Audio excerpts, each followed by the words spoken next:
Esta hora del espectador.com.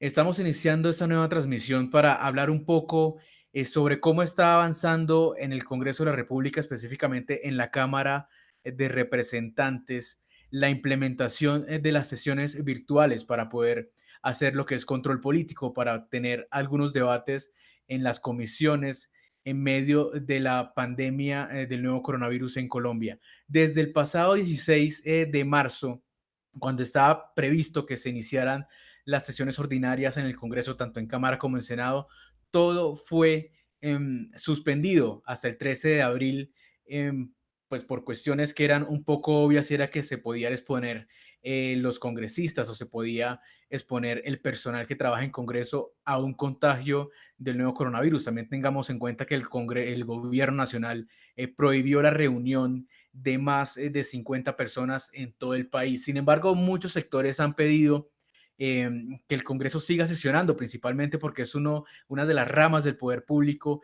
y es importante que puedan estar haciendo control político a los decretos con fuerza de ley y a toda la regulación que el gobierno nacional está pidiendo para poder atender la emergencia. A esta hora estamos conectados con el representante José Daniel López, que es el representante de Cambio Radical y es el líder de la comisión accidental creada en la Cámara de Representantes con el fin de hacer un seguimiento, de hacer recomendaciones a la implementación de los sistemas de virtualidad en la Cámara de Representantes. Los saludamos a esta hora, representante José Daniel López. Buenos días, gracias por acompañarnos y bueno, lo invitamos básicamente porque queríamos conocer de primera mano cuál era su papel en esa comisión accidental que se conformó en la Cámara para poder ponerle lupa a esta implementación de la virtualidad en la Cámara.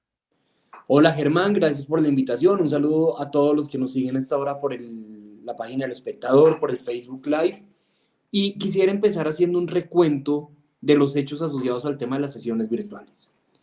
El 15 de marzo, un día antes de iniciar las sesiones, los presidentes del Senado y de la Cámara toman la decisión de aplazar el inicio de las sesiones, creo yo por una razón legítima, y es, digamos, evitar el riesgo de contagio en el Congreso, pensando, digamos, no solamente en los congresistas, que somos 280, sino en cerca de 5.000 personas, entre ciudadanos, funcionarios, policías, distintos periodistas, que van semanalmente al Capitolio en los periodos de sesiones. Luego habría sido muy poco inteligente citar a sesiones presenciales y seguramente con una sola persona de cualquier región que hubiera llegado con el virus, se habría propagado rápidamente. Ese anuncio es el 15 de marzo. El 18 de marzo, junto a Juanita Gubertus de la Alianza Verde y a Juan Manuel Daza del Centro Democrático, presentamos una carta al presidente de la República acompañado por la firma de más de 50 congresistas pidiéndole que expidiera un decreto para habilitar las sesiones virtuales del Congreso de la República.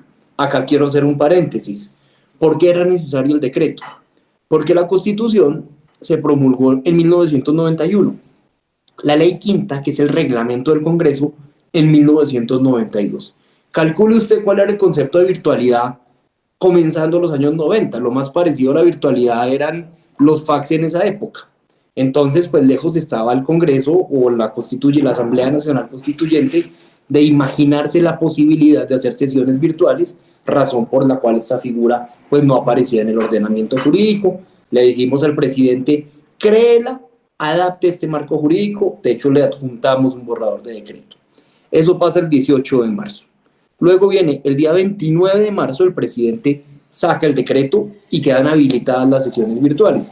Pero surge un debate muy fuerte sobre la viabilidad jurídica de estas sesiones. Usted sabe que estamos en un país santanderista en donde nos gusta el debate del derecho, pero sobre todo el debate de los tecnicismos jurídicos.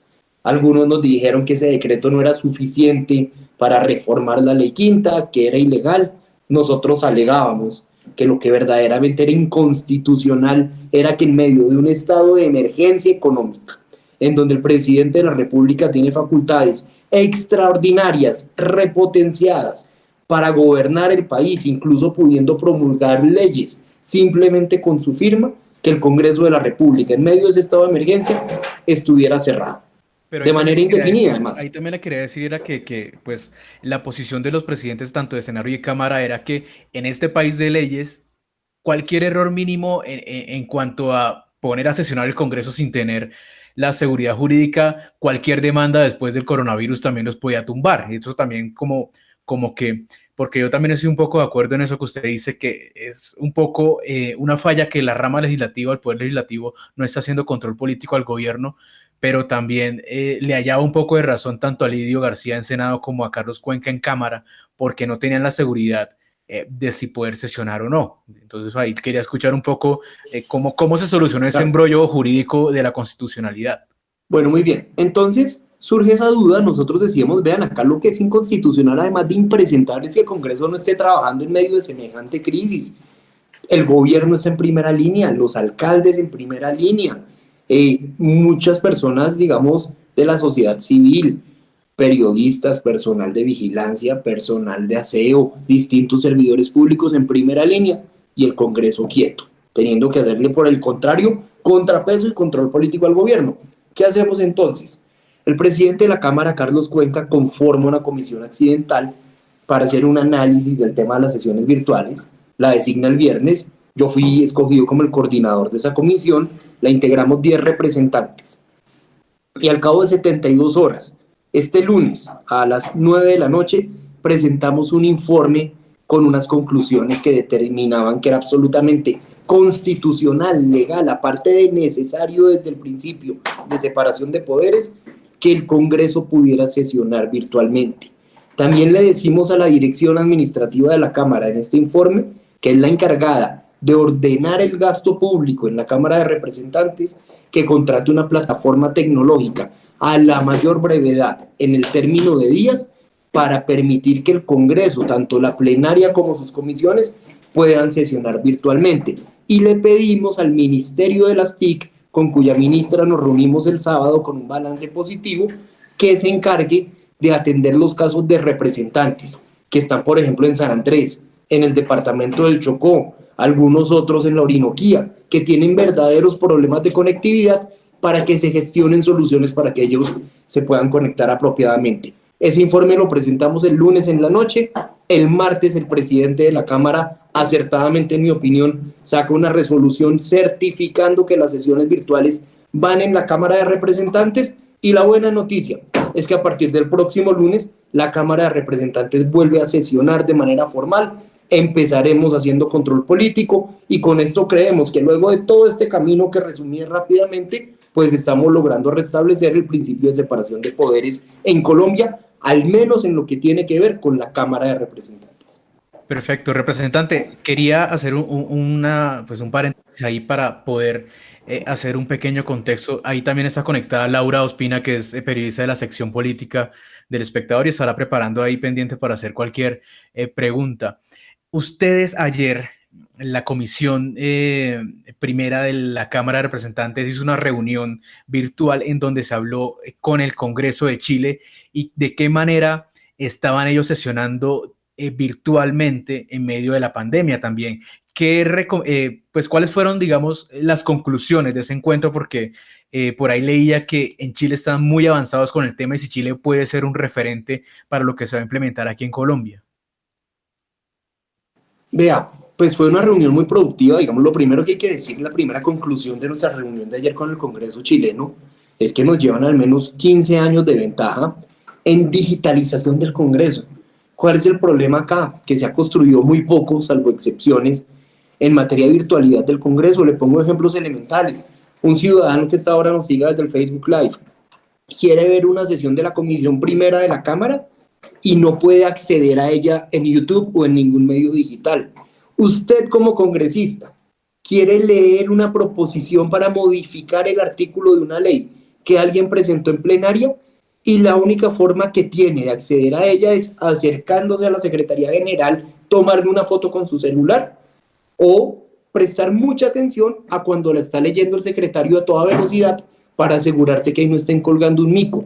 Ese es el grado de avance de la tecnología en el Congreso de la República. Luego estamos en la práctica arrancando de ceros. Chile empezó a digitalizar su labor legislativa desde hace 15 años, pero nosotros hoy la realidad que debemos administrar es esa. Estamos de ceros y debemos muy pronto tener una plataforma que nos permita funcionar bien de manera virtual, ya que no sabemos al final del día hasta cuánto dure este tiempo de aislamiento.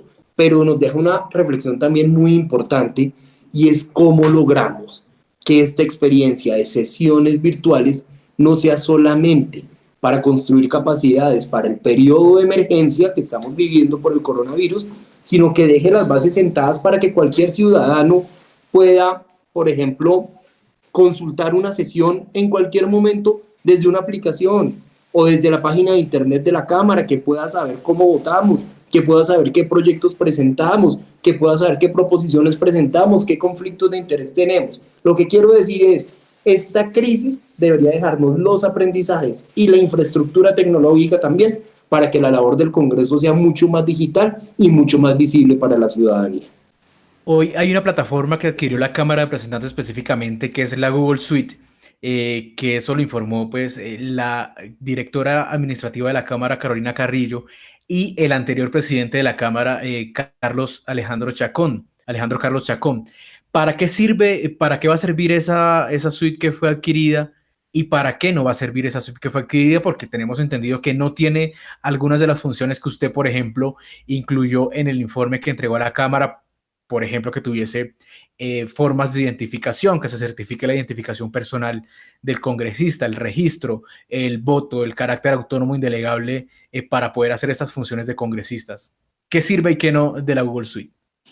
Eso es muy importante. Hay una plataforma contratada para hacer videoconferencias. ¿Para qué va a servir? Para hacer control político desde la próxima semana en las comisiones. Porque el control político es una conversación moderada por un presidente de comisión, pero muy parecida a la que acá estamos teniendo entre nosotros. No vamos a votar, no va a quedar, digamos, un resultado formal del debate. Para eso sirve. ¿Para qué nos sirve y para qué es necesario que la Cámara sofistique los sistemas de información que tiene? Para debatir proyectos de ley y de reforma constitucional. ¿Qué necesitamos, por ejemplo? Que cuando un representante se registre pueda certificar, verificar su identidad, bien sea con la huella, bien sea con reconocimiento facial, como funciona en los teléfonos celulares, bien sea con un token, como se usa a veces para las cuentas bancarias, tanto a la hora de registrar asistencia como a la hora de votar. ¿Qué más necesitamos, Germán?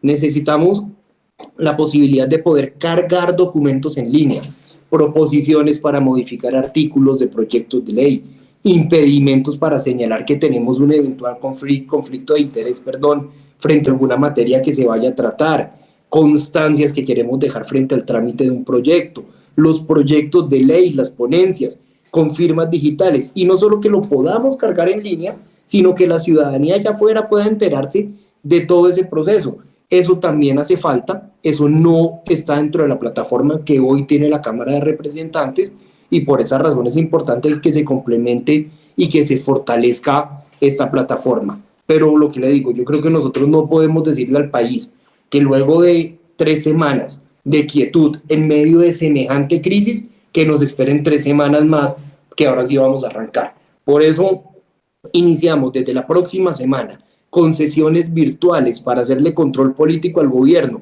sobre el manejo del coronavirus, y una vez esté contratada la plataforma, que la directora administrativa de la Cámara nos decía ayer que tarda entre 10 y 12 días hábiles, ya podremos sesionar también tanto en la plenaria, que son más representantes, como para debatir proyectos de ley y de reforma constitucional. Es decir, entre estas 2 semanas que se viene, la Cámara por lo menos sesionará, pero no de manera formal, sino haciendo especies de control político en sesiones que no tengan que tener una formalidad como votación o registro. Así es, así es. Serán sesiones formales, digamos, con Sí. toda la, no como las que hemos hecho hasta ahora. En la comisión primera estamos sesionando informalmente hace 2 semanas, un poco en el desespero de ver cómo actuamos y cómo trabajamos en medio de la dificultad del país. No, estas son sesiones formales con todo el rigor de ley para hacerle control político al gobierno. Laura Ospina de la sección política del Espectador está ahí conectada y representa una pregunta. Bueno, buenos días, representante. Justamente quería que ahondáramos un poquito más. No igual, Laura. Espera. ¿Ya? Yo la estoy escuchando. ¿Sí me escuchan? Yo no oigo a Laura, perdón. Bueno, le transfiero la pregunta. La pregunta de Laura es, ¿qué alternativas se han estudiado para poder tener esos sistemas que cumplan con los elementos mínimos para hacer una sección, para hacer una sesión de la Cámara de Representantes donde se pueda votar, donde se pueda tramitar un proyecto de ley, un acto legislativo, donde se pueda tener un registro de las proposiciones, de las mociones, etcétera? Buenos días, Laura. Perdón que no la había saludado. Le contesto y acá, gracias, Germán, por transferir la pregunta. No, varias cosas. Primero, que la sesión pueda verse en vivo por medio del celular, por medio del computador, para cualquier ciudadano. Segundo, que la sesión quede grabada porque las sesiones pueden ser eventualmente pruebas judiciales. Tercero, que podamos certificar nuestra identidad y que quienes estamos ahí y que quienes votamos somos nosotros y no una persona que eventualmente nos esté suplantando.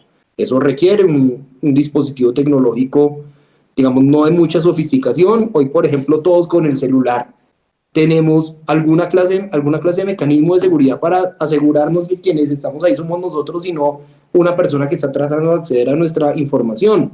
De hecho, por eso me llamaba la atención algo del Congreso chileno, y es que ellos solo permiten votar en el teléfono celular, no en el computador. ¿Por qué? Porque el celular ya casi que por defecto trae un dispositivo personal inicial de verificación de identidad. Entonces, tercero eso, verificación de identidad. Cuarto, Laura, algo que ya le mencionaba Germán, es la posibilidad de cargar documentos en línea y que la ciudadanía pueda consultar esos documentos en tiempo real. Creo que si tenemos esos requisitos, que no son requisitos, digamos, de suma complejidad en materia tecnológica, que de hecho varias de las plataformas que usualmente conocemos las tienen en opciones, digamos, pagas, creo que no estamos lejos de encontrar la salida para que el Congreso pueda ejercer todas sus funciones de manera virtual. Había de algunos sectores del Congreso también había mucha resistencia porque hay sectores que dicen que no, que el Congreso garantizando las medidas sanitarias necesarias puede ir a sesionar de manera presencial. ¿Qué inconvenientes, pues obviamente en medio de la pandemia le ve a usted a esas sesiones presenciales que desde muchos sectores del Congreso se han propuesto? De manera personal, yo estoy dispuesto a ir a sesionar presencialmente si así lo determina el presidente de la Cámara de Representantes. Lo que pasa es que entiendo que el gobierno en todos los tonos ha venido desaconsejando que el Congreso sesione virtualmente por el número de personas que se reúnen ahí. Además, cada una viene de una región distinta, de un aeropuerto distinto, con contacto con personas distintas, y alguien dirá, digamos, bueno, pero son congresistas, es parte del riesgo que tienen que correr. Sin duda, también van asesores, también van funcionarios, va personal de seguridad que también quedarían expuestos al riesgo, pero en últimas, si convocan presencialmente, pues yo estaría dispuesto a ir. ¿Qué es lo que pasa? Que estoy convencido que todas las funciones legislativas y de control político hoy se pueden adelantar de manera virtual sin poner en riesgo a nadie. Además, algo que me preocupa de las sesiones presenciales es que por el miedo al contagio terminan siendo muy pocas. ¿Y cuál es la consecuencia de que sean muy pocas? Que va a haber poco control político y que se van a hundir proyectos. Y en esto quiero ser enfático, que son de la mayor importancia para que el país logre recuperarse de la crisis económica que tendrá durante y después de la pandemia, y que por términos se hunden si el 20 de junio no han completado su trámite. Y permítame acá presentar unos ejemplos. Ley del empleo del adulto mayor. Es un proyecto de mi autoría, solo le falta un debate.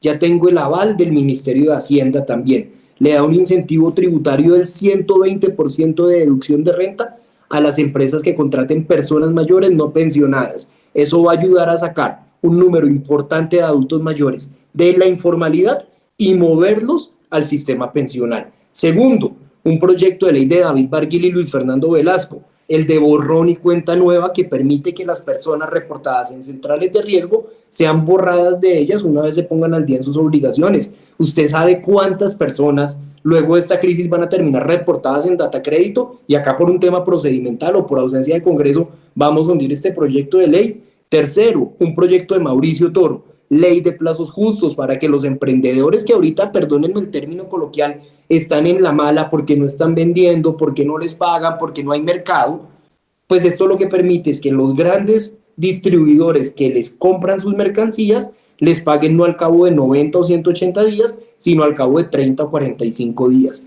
Son leyes que están avanzadas, pero que por trámite, si no se aprueban antes del 20 de junio, se van a hundir. Por esa razón, insisto, avancemos en el Congreso virtual, que eso permite que haya una rutina de sesiones que ayuda a que todos estos proyectos fundamentales para la Colombia post-coronavirus pues tenga herramientas económicas mejores para salir adelante. Representante, le transfiero también otra pregunta de Laura, o no sé si se puede hacer la prueba a ver si se escucha, Laura. ¿Ya me escucha? No, lo siento. Todavía nada.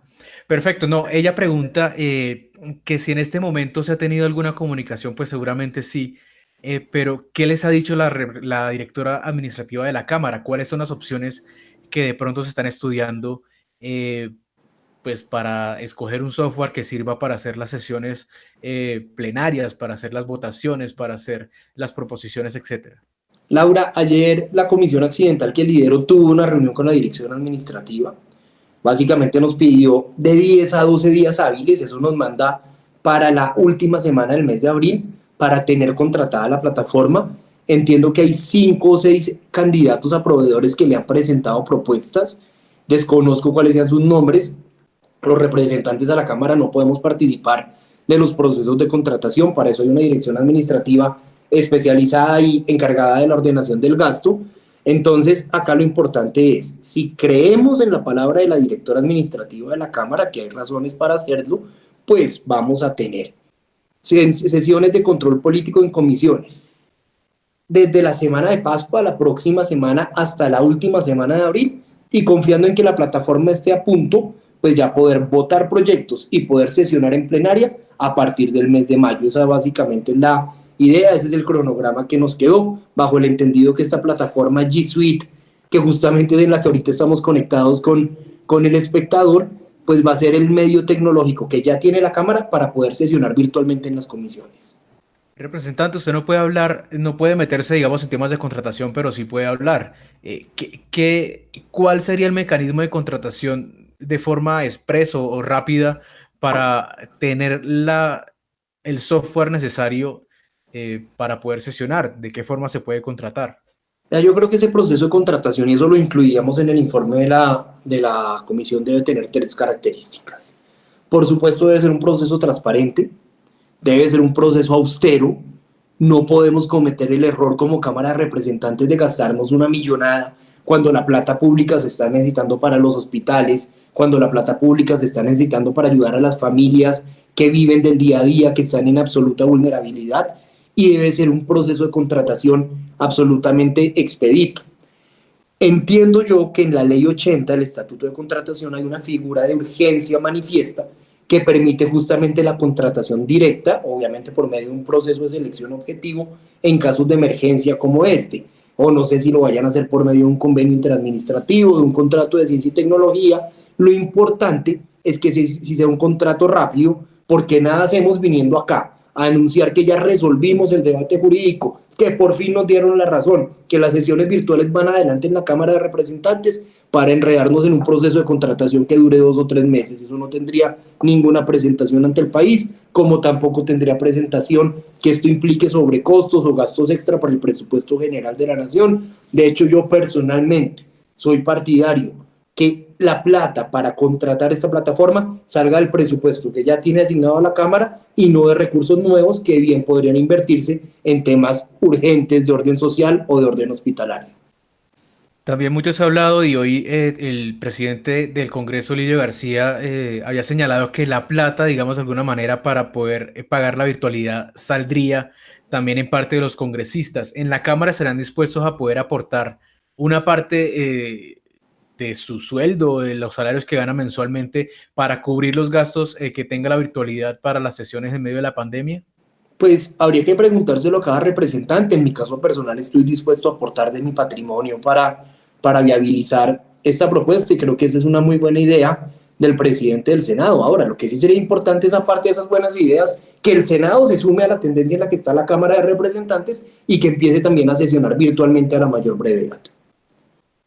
Perfecto. Representante, por último, quería preguntarle sobre una propuesta y veo que podría estar usted En la misma línea, la alcaldesa Claudia López ayer hizo una propuesta que en otras cosas ya la habían propuesto desde hace varias semanas en el Congreso y era donar un pedazo del salario para que pueda ir a diferentes fondos para atender la crisis del coronavirus. ¿Usted está dispuesto a donar esa parte de su salario para que pueda atender de pronto a los más vulnerables, a las personas que están pasándola peor en medio de la pandemia?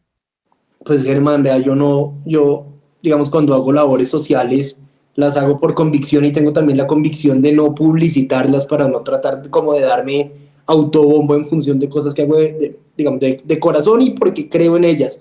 Pero ya que surge este debate, pues de algún modo me veo obligado a hacer pública esta información. Yo le hice una donación importante al Hospital de la Universidad Nacional de Colombia, que está haciendo una vaca, y aprovecho para hacer la promoción para la compra de respiradores artificiales.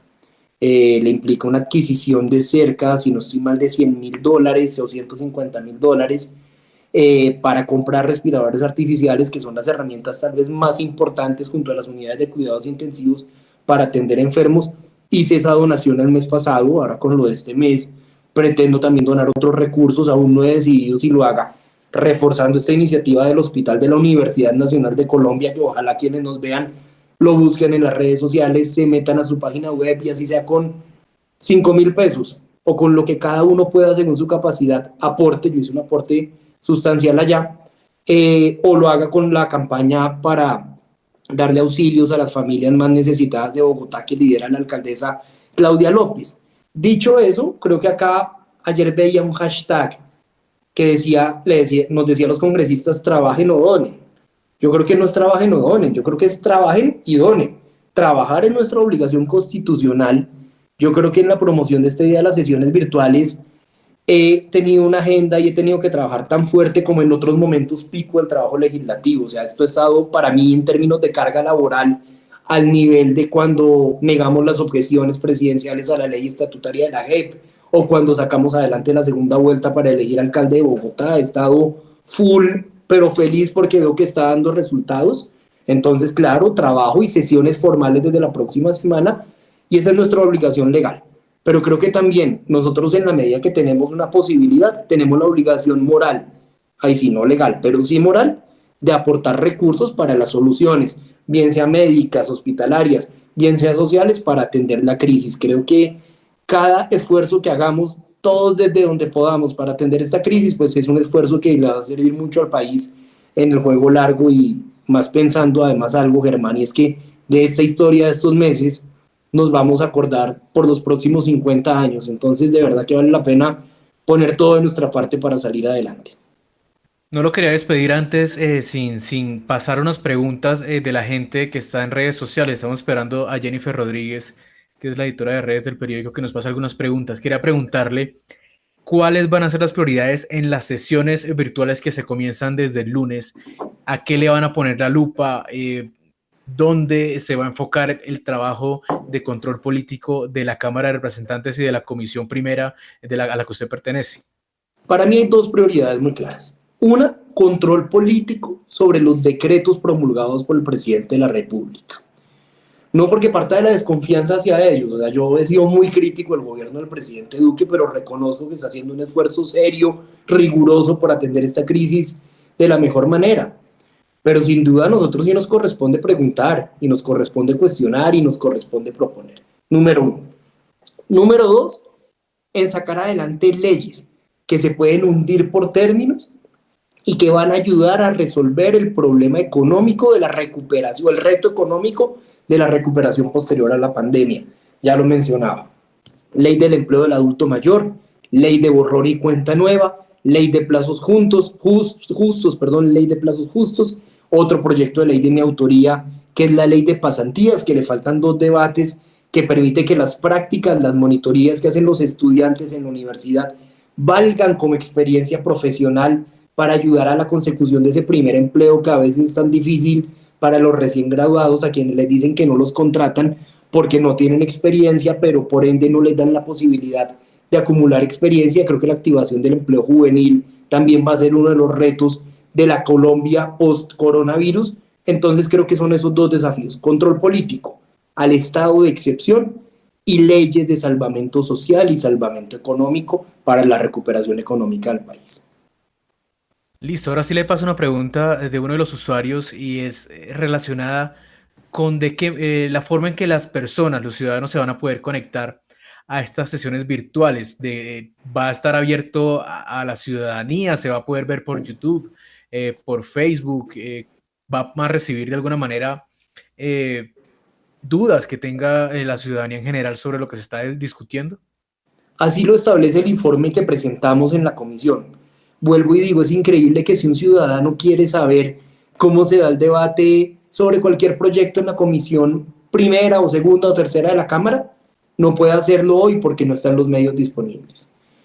Nosotros exigimos que esta plataforma permita que cualquier ciudadano desde su celular pueda ver cualquier sesión del Congreso. De hecho, en la comisión primera de la Cámara, con un esfuerzo grande que debo reconocer de su mesa directiva, de Juan Carlos Lozada y de Adriana Matiz, hemos venido transmitiendo todas nuestras sesiones informales por medio de nuestro canal de YouTube. Hoy vamos a estar hablando con los viceministros del Interior y los viceministros de Justicia. En unos casos a partir de las 9:30, 10 de la mañana con Interior, a partir de las 3 de la tarde con Justicia. Los ciudadanos que quieran ver pueden verlo por YouTube, que tengan preguntas pueden enviárnoslas a nuestras redes sociales para nosotros reproducirlas. Vuelvo y digo, yo creo que esto es un lugar común decirlo, pero las crisis deben causar oportunidades y la oportunidad que tiene acá el Congreso con este tema de las sesiones virtuales es de modernizarse, no solo para atender la crisis y trabajar durante la crisis, sino para que nuestro procedimiento legislativo sea mucho más digital y mucho más abierto para la ciudadanía.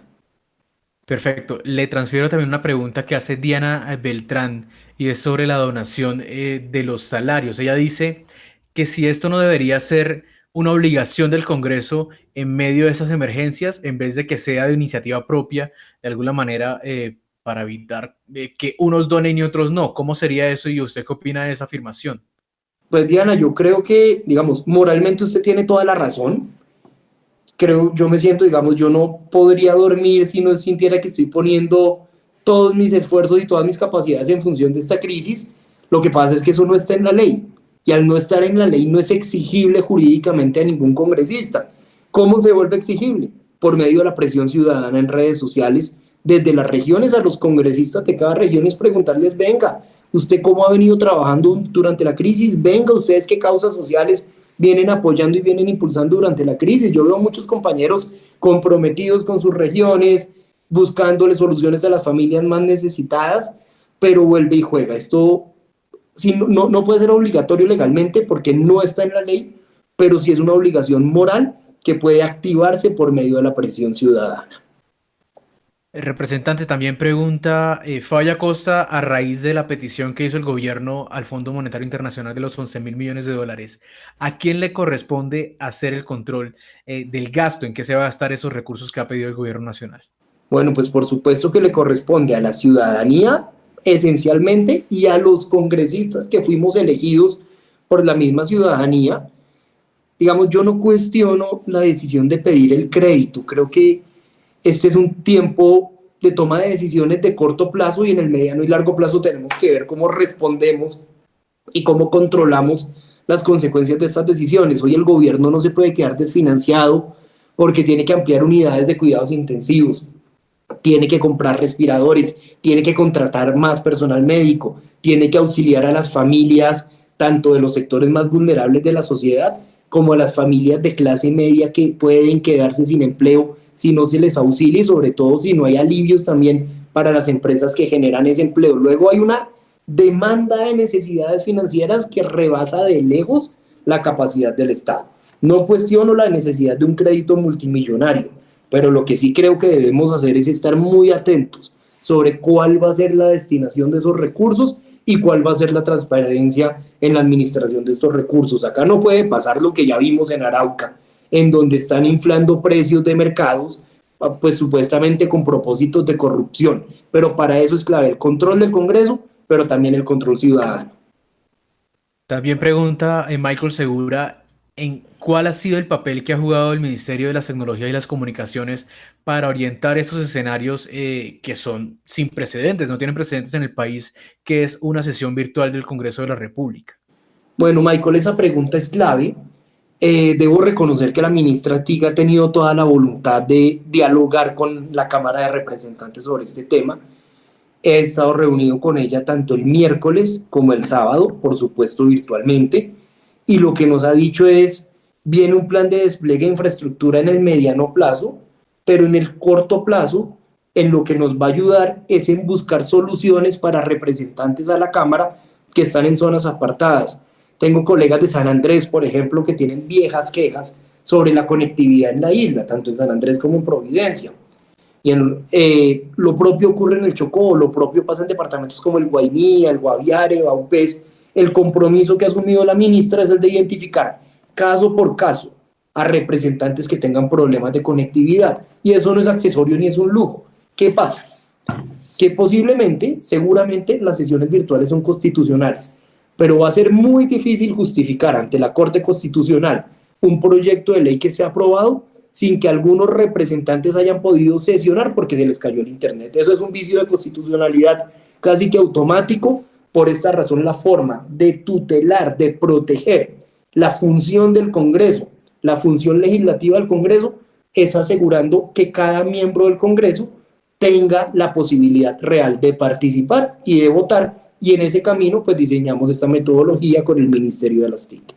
Mejor dicho, paradójicamente también este ejercicio de la virtualidad va a lograr que en muchas regiones que son que tienen poco acceso a internet puedan tenerlo, pues a raíz de que los congresistas que están en las regiones deben tener una conectividad, por ejemplo San Andrés. Bueno, pero yo no, ahí quisiera ser muy cuidadoso. No quisiera que esto sea un mensaje de generación de expectativas. De hecho, la ministra se ha comprometido a buscar soluciones para la conectividad de los congresistas. No sé si esto implique mayor capacidad de infraestructura que irradie de manera general para toda la población, o pase por mejorar la conectividad del congresista, o pedirle que se desplace, por ejemplo, a un punto Vive Digital, o a una sede regional del SENA, o a la alcaldía. Digamos, hay buen internet en la gran mayoría de las alcaldías municipales. No sé si esto va a llevar a que, digamos, más ciudadanos tengan mejor internet. No podría yo comprometerme en tal cosa. Lo que puedo decir es que la ministra TIC sí se ha comprometido a ayudarnos a que los representantes con problemas de conectividad puedan solventar su dificultad. Representante, pues hasta aquí nos llega el tiempo. Quería preguntarle si tenía alguna otra inquietud, alguna otra opinión que quisiera mencionar antes de terminar.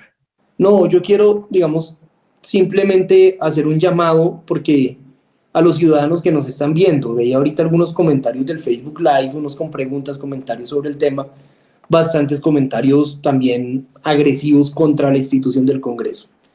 Yo sé que el Congreso está desprestigiado y con justa causa, pero la invitación que le hago a los ciudadanos es a no generalizar. Así como hay policías buenos y hay policías malos, hay líderes espirituales buenos y líderes espirituales malos, pues también acá en Colombia hay congresistas que estamos tratando de hacerlo de la mejor manera y de forma decente. Hemos venido impulsando la decisión del Congreso virtual. Estamos a días de lograrlo porque nos preocupa mucho que en medio de la crisis pues quede acá el antecedente histórico que el Congreso estuvo ausente. ¿Eso por qué es importante? Porque esto termina abonando el camino para discursos autoritarios, para discursos populistas que al cabo de los años digan, pues el Congreso de la República no es necesario. Y cuando el Congreso desaparece, desaparece la democracia. Y ese sin duda es el camino ideal para cualquier dictadura. Y no lo digo en función de un signo ideológico, son tan peligrosos los totalitarismos de izquierda como de derecha. Lo cierto es acá tenemos unos activos institucionales en la democracia colombiana y la labor que estamos haciendo muchos es cuidar esos activos institucionales para que el Congreso cumpla esa expectativa que todos ustedes tienen, y es que trabajemos de manera eficiente y de manera transparente. Representante, se me había olvidado una pregunta ayer. Usted que está liderando la Comisión Accidental, hoy la página de la Cámara, pues desde el año pasado, desde noviembre, seguramente está caída por un incendio que hubo, que fue controlado, etcétera. Los servidores se dañaron. Eso hoy no está funcionando, no se puede acceder a los proyectos de ley, no se puede ver la trazabilidad de las iniciativas. ¿Qué se ha pensado para que esto pueda volver a la normalidad justo cuando la gente va a empezar a ver las sesiones a través de Internet? No, el tema de la página web, digamos, es una situación absolutamente penosa. Es increíble que hoy la Cámara de Representantes se haya quedado sin memoria institucional. o que el país más bien se haya quedado sin memoria institucional sobre lo hecho en la Cámara de Representantes. Entiendo que la dirección administrativa está en un proceso de recuperación de información, pero vuelve y juega. Yo creo que acá este hecho es uno de varios indicadores que nos indican que el Congreso tiene que avanzar kilómetros y muy rápidamente en su modernización legislativa, en la integración verdadera de las tecnologías de la información y la comunicación en su procedimiento legislativo, y ojalá esta crisis que nos forza a tener que sesionar virtualmente sea el punto de partida de un proceso de largo aliento para la modernización del Congreso. Ahí estaba José Daniel López, representante de Cambio Radical. Él lidera hoy la Comisión Accidental para la implementación de las sesiones virtuales en el Congreso de la República. Representante, muchas gracias. También muchas gracias a Laura Ospina de la sección política, Oscar Guesguán, editor de Video del Espectador, y Jennifer Rodríguez de redes sociales del periódico. Muchas gracias por aceptar esta invitación y este ejercicio que seguramente lo estaremos viendo en los próximos días en el Congreso de la República. No, Laura, Germán, mil gracias por el tiempo y un saludo también a todos quienes nos vieron por El Espectador y por las redes sociales. Gracias.